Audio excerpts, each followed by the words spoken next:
Por exemplo, se eu partisse hoje aqui para tentar designar a partir do meu olhar e experiência durante anos, como foi que eu fui sentindo essas manifestações, eu te diria o seguinte: número 1, existe gente que não está possuída de demônio nenhum, de espírito maligno nenhum. Uma quantidade enorme de pessoas que desenvolvem um psiquismo maligno nelas mesmas. Elas têm uma autoimagem tão baixa, elas se veem de modo tão ruim, elas se culpam de tanta coisa horrorosa, ou introjetaram nelas tantas perversidades, de modo que a autopercepção dessa pessoa ficou tão zerificada, que se ela é membro de alguma cultura que existe uma figura diabólica, ela incorpora aquilo. Em qualquer cultura do mundo, inclusive, sobretudo na nossa, que é farta disso, ela se identifica na mesma hora com o que de pior exista no imaginário humano, e é o diabo. Isso até em tribos indígenas, né? Em qualquer lugar, em qualquer cultura da Terra, esse nível de rejeição profunda tende a identificar a mente fraca com o que seja mais perverso na cultura. Então, ela desenvolve um psiquismo que é idêntico à descrição que a cultura faz daquele espírito. Não necessariamente ela está possessa. Aquilo se transforma num software de estimação. Ela aciona aquele programa até como álibi. É uma esquizofrenia? Ou não chega a ser, não pode chega. Desenvolver. Porque todas essas coisas que fecham sistemas neurais no indivíduo, quando um determinado fluxo de frequência energética começa a ser repetido todo dia, toda hora, com a mesma frequência, com a mesma intensidade, ele cria um caminho próprio. Ele acaba virando uma enfermidade dali em diante. Essa história de que o cérebro não é mutante é uma mentira antiga. Ele não é fixo, ele muda o tempo todo. Se insistir num programa, ele adapta, ele se adapta.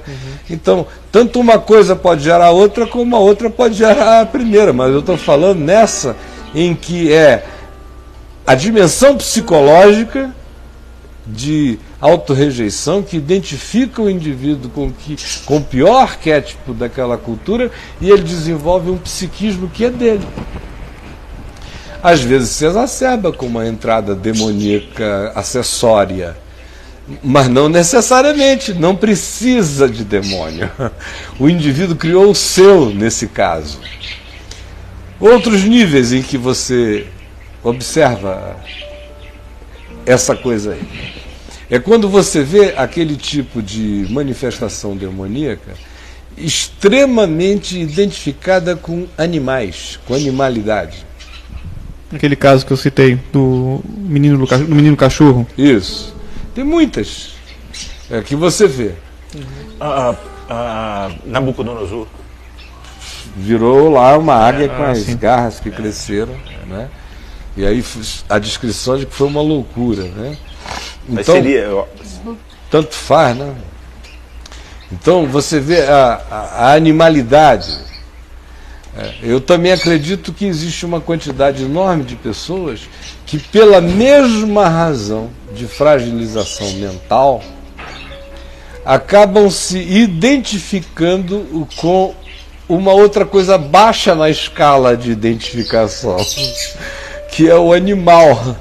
Mas não necessariamente ainda você tem que estar lidando com um caso de possessão demoníaca. Às vezes o cara esteja latindo, também, urrando, mirando. Mas às vezes a identificação. Isso tudo relacionado com a falta da estima, né? da percepção da identidade própria, né? Ou de medo, ou de culpa, ou de qualquer Exato, outra culpa, mazela ali aquele instaurada. caso que você contou daquela moça que começou a brotar letras de alto relevo na pele dela. Lá em Manaus. Ela virou um alfabeto, né? E um problema enorme de autoimagem baixa numa família de pessoas extremamente inteligentes e cultas, não sei o que, ela era inferior. Ela somatizou. De repente ela somatizou, aparecia A, B, C, deu abecedário, aparecia na cara dela, no rosto, nas pernas, no peito, em tudo que é lugar, não é? podia expulsar demônio ali para sempre, porque ela não ia ficar liberta. Era uma boa conversa, ia ajudando o coraçãozinho dela a crescer em compreensão, para ela sair daquilo. A falta de tato, eu como estudante de psicologia, entro muito em debate com os professores sobre todo tipo de assunto que possa ter vínculo com a parte da Bíblia, assim. Eu quero saber o que eles acham, como que eles classificam. E todo dia eu estou entrando num debate lá a respeito de algum assunto. E eu fui entrar ontem à noite a respeito do assunto possessão com um amigo meu, professor. E ele começou a classificar de tudo que é nome possível, né? A alucinação, a pessoa se droga sem ninguém saber, ou então tá um surto não sei o que, o surto não sei o que lá. Eles chamam de tudo, né? Para não entrar nessa. Ainda mais porque ele é ateu, né? Não acredita em nada mesmo. E outra coisa que eu tava lembrando foi daquele outro caso que você contou também, de uma moça que fizeram uma fila de pastores, acho que foi em Niterói, se eu não me engano, e no final a moça só estava carente, precisando de... O pai dela tratava ela muito mal, não deixava ela cortar os cabelos da perna, nem das axilas, nem de nada. As amigas todas gatinhas bonitinhas, e ela se sentindo horrível, sobrancelha grossa, ela era muito peluda. Aí um dia ela chegou lá na igreja e encontrou aquele bando de menina bonita e de surfista e de não sei o quê, e ela não tinha vez, nem entrada. Ficou possessa, foi para um retiro, ficou possessa. No primeiro dia, recebeu atenção 3 dias seguidos dos surfistas que fizeram vigília com ela, com a mão na cabeça dela, carregando ela, cuidando dela e das meninas. E aí acabou o retiro, ela não ficou liberta, continuou mais uma semana possessa em casa. Os surfistas queimados se acamparam lá, todos cheios do Espírito Santo, ajudando a menina. Aí depois eles não aguentavam mais, e aí me telefonaram e dizendo: olha, a gente já fez de tudo, bateu perna, expulsou de tudo que é jeito, jejuou, orou, e o demônio não sai. Aí quando eu cheguei lá, que eu olhei, vi aquele bando de menino bonito, aquelas garotas bonitas na sala, 15 pessoas mobilizadas de dia e de noite para ela lá, nunca teve tanta atenção na vida. Aí eu falei: deixa eu ver a moça. Que eu entrei no quarto e ela lá, toda peluda, aquela canela que era só cabelo grande, ela era a antítese das raspadinhas lá de fora, né, todas depiladas e tal. Aí eu falei: não é possível, essa menina no mínimo está gostando demais dessa atenção, né?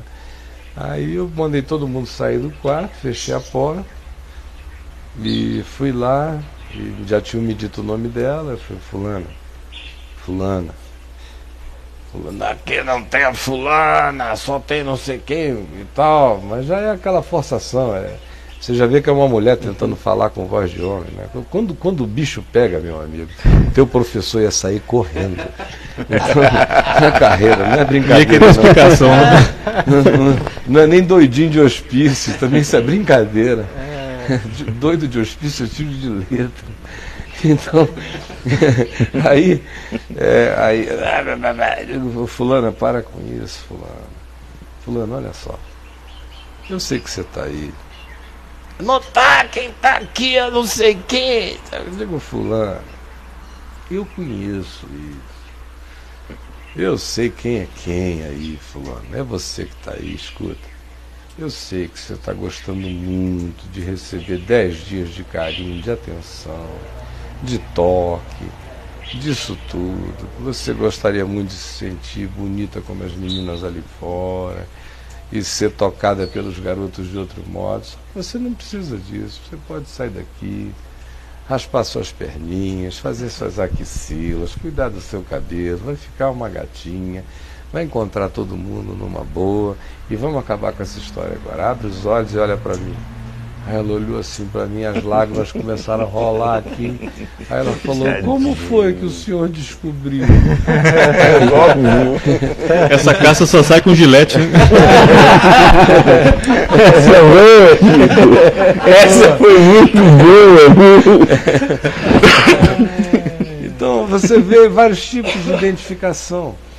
Como você vê, por exemplo, em geral, essas possessões que acontecem querendo dar grandes demonstrações de força, são para mim tipicamente semelhantes, se eu tivesse que assemelhá-las a alguma coisa, a esse tal do gigantismo do livro de Enoque. Essa vontade de eu sou gigante, eu derrubo as pilastras, eu faço qualquer coisa, eu tenho mais poder do que tudo.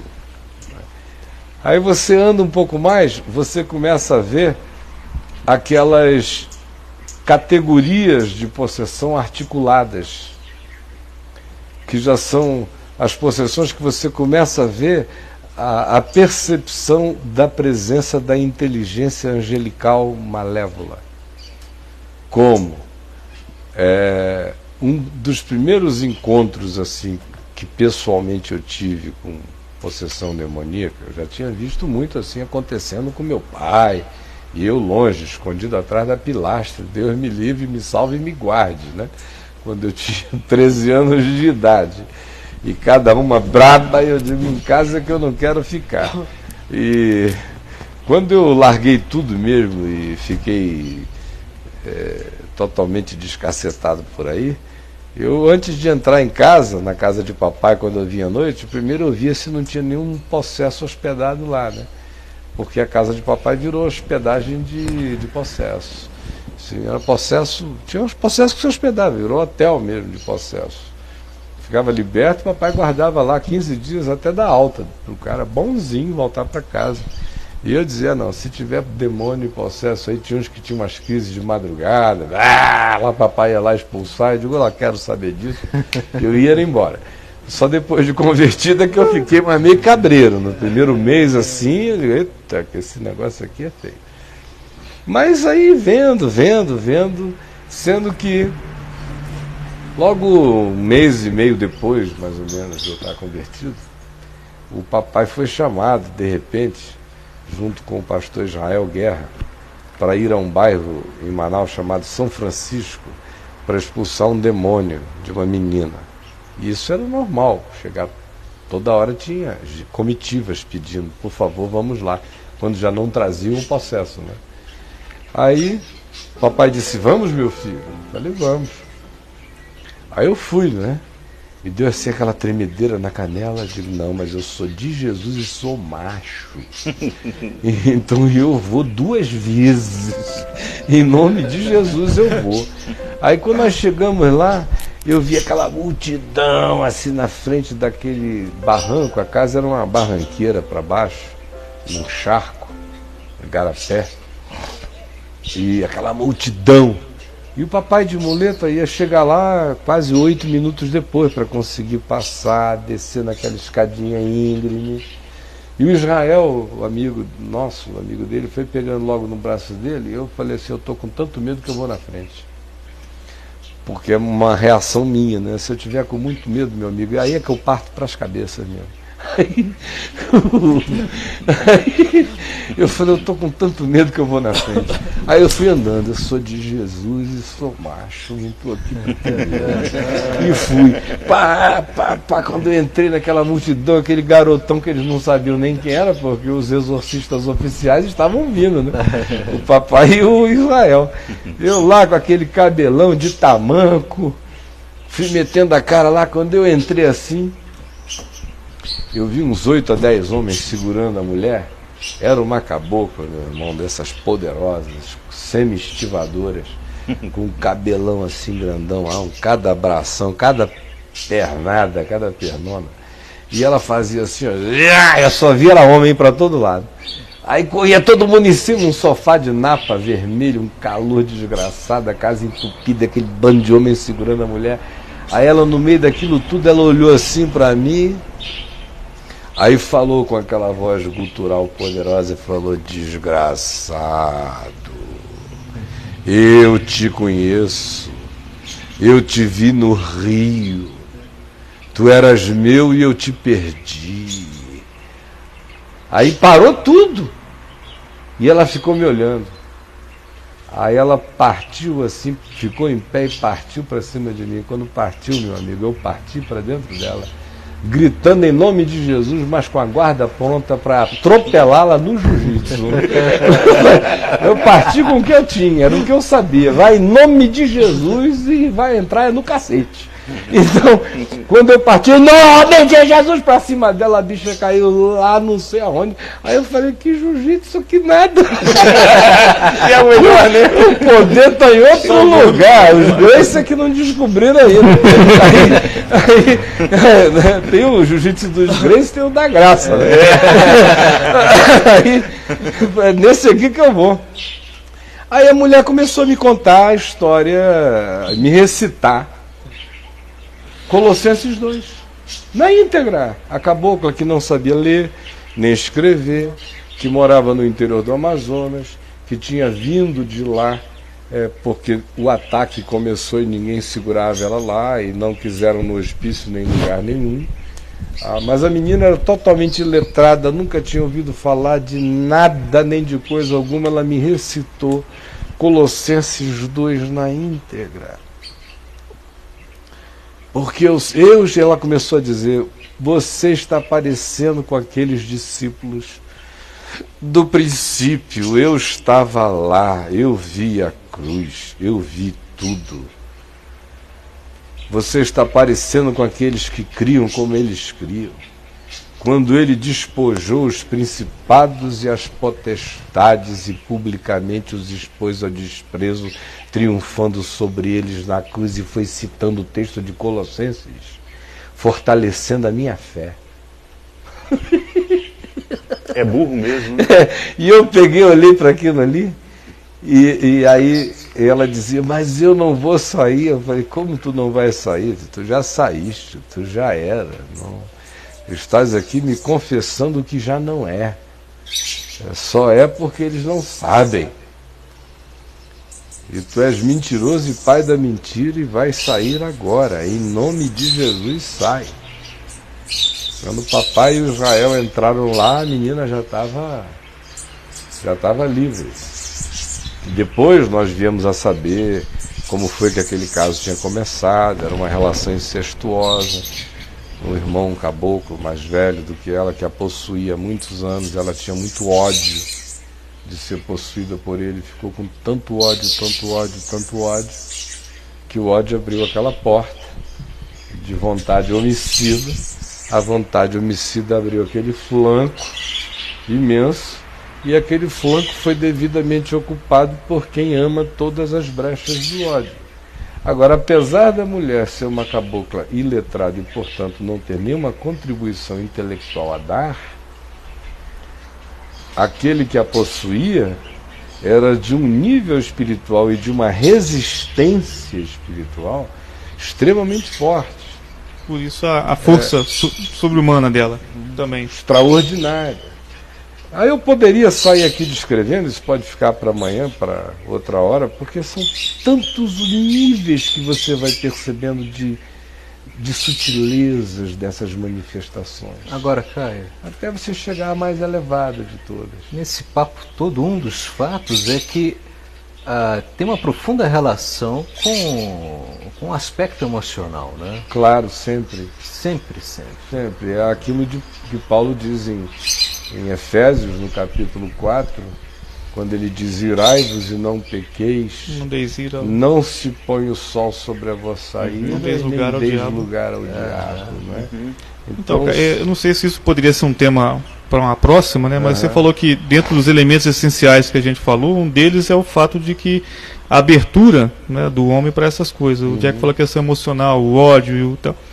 Então, assim, eu fico pensando, essa é uma era onde o homem tem se aberto para isso. Então, quer dizer, são muitos canais abertos. Inclusive hoje. O da própria paranormalidade. Sim. Porque existe paranormalidade. Pura e simples. Paranormalidade detectável por aparatos que mensuram atividades cerebrais mais intensas de pessoas com percepções extraordinárias, savantes, seres incríveis que há no mundo. A gente usa 8% do cérebro, sem falar nas intuições do espírito que estão mortas em nós. Então as capacidades humanas são extraordinárias. No entanto, o que você tinha dito mesmo, né? Eu falo, como você disse, que uma das coisas essenciais hoje é que o homem está abrindo isso, da né? paranormalidade, porque muitas vezes o reconhecimento da existência do fenômeno paranormal, que é real, que a gente já vê, por exemplo, em igrejas evangélicas, 95% das profetisas que eu conheço, que não sejam fajutas, que já é a maioria, mas das que não sejam fajutas, a grande maioria são apenas paranormais, são pessoas com capacidade de ler a mente, de saber o que você fez de manhã. Aí ela diz: Chico, hoje de manhã você foi levar um homem no aeroporto, assim, a mulher dele era negra, muito simpática, ele era um homem tal. E você diz: essa mulher não sabe o que eu fiz, não sabe de nada, e você é um sujeito fraco, vulnerável, fica chocado, porque ela já abriu você todinho pela revelação do desconhecido. Aí ela te dá um conselho: e agora o Senhor mandou te dizer o seguinte, foge do Caio, porque o Caio é um laço na tua vida. Aí você, pronto, você já disse, a mulher já disse o que eu fiz hoje de manhã. Agora, o que ela está dizendo tem que ser verdade também. Eu vou embora e não apareço nunca mais. É mais ou menos assim que funciona. Mas, além disso, existe a curiosidade do paranormal, que vai colocando o indivíduo num mundo de buscas, aonde a divisão é muito tênue, aonde essa era nossa, né? O processo da capacitação mental para, e aonde a outra dimensão continua, e aonde o indivíduo adentra por um portal perigosíssimo, às vezes sem volta. É por isso que a Bíblia diz que é para não invocar, não brincar, não chamar, não meter a cara, não domesticar, não tentar fazer nada. E Jesus resumiu isso tudo dizendo o seguinte: aí vem o príncipe deste mundo e ele nada tem em mim. Nada. Eu não preciso de nada. Eu tenho todos os tesouros da ciência e do conhecimento. Tenho toda a sorte de bênçãos espirituais nas regiões celestiais. Eu não preciso de nada. Outra parte essencial também é aquele momento em que vão expulsar o demônio e o demônio fala: vocês eu não conheço. Jesus, eu sei. Paulo, eu sei quem é, Jesus também. Em nome de Jesus é quem Paulo prega, sai deles. Olha, eu conheço a Jesus e sei quem é Paulo, mas vós quem sois? Paulo é mulher. Já nos avisaram aqui que a gente tem que... Olha se eu já vi. Que a gente tem que... Eu já vi, mas aí a gente pode contar amanhã, mas eu já vi. Uma vez eu fui expulsar um demônio de uma senhora, minha amiga querida, está firmona na fé no Senhor Jesus há 35 anos, Dona Terezinha, lá em Manaus. E eu estou falando isso porque ela fala disso com naturalidade. Mas quando eu cheguei lá, tinha um pai de santo e um monte de homens, acho que uns 8 ou 10, segurando a mulher. Ela jogava todo mundo para todo lado. E quando eu ia entrando, ela conseguiu acertar um chute estilo Leoto Matida, assim de karatê, meio de lado. Aqui, meu amigo, nas regiões baixas do pai de santo, que o bichinho fez assim, ó. Ele fez assim, eu vi aquele homem passando de 90 graus pela porta. Eu ia entrando e ele assim... Mas ele fala, eu digo, meu Deus, eu estou entrando aí, ele já está saindo assim, todo vergado. Aí era homem saindo pela janela, correndo para todos os lados. Mas aí essa é uma história longa. Eu acabei ficando 3 dias sentado em cima dessa senhora. Eu só fui em casa tomar banho e voltar. Em 3 dias. Eu nunca encontrei uma casta espiritual mais resistente, mais renitente do que aquela que estava nela.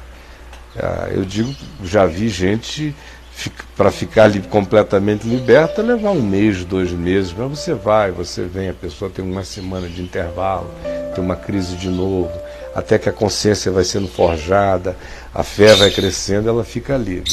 Mas naquele caso não. Como ela era parente de um amigo queridíssimo meu, que morava ao lado, eu me envolvi tanto que eu fui para lá e praticamente fiquei 3 dias dentro da casa. Fui em casa tomar banho, dormia pouco, voltava para lá. Até que ela ficou livre já na madrugada do 3º para o 4º dia, está livre no Senhor Jesus até hoje. Mas o Chico informou que o nosso tempo acabou. E aí, Fonseca? Só uma coisinha. Quem assistir essa conversa nossa aqui, se ela for repetida... Vai ser. Olha, a pessoa vai pensar muito antes de querer alimentar o ódio dentro do coração, o rancor, a inimizade, a falta do perdão. Eu não sei, tem certas coisas que quando parecem com o diabo, a gente tem que deixar para lá mesmo.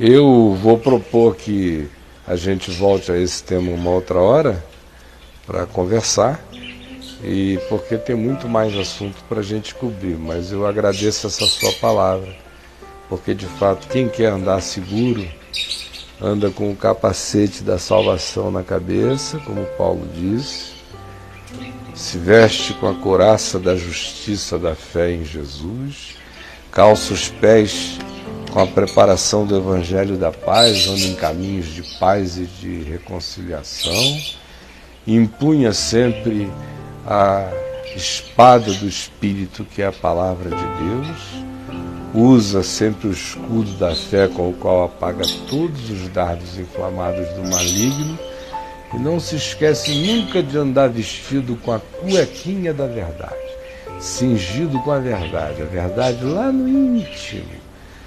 Essa é a proteção, esse é o guerreiro de Deus, esse é o guerreiro da graça, esse é o guerreiro da luz do Senhor Jesus.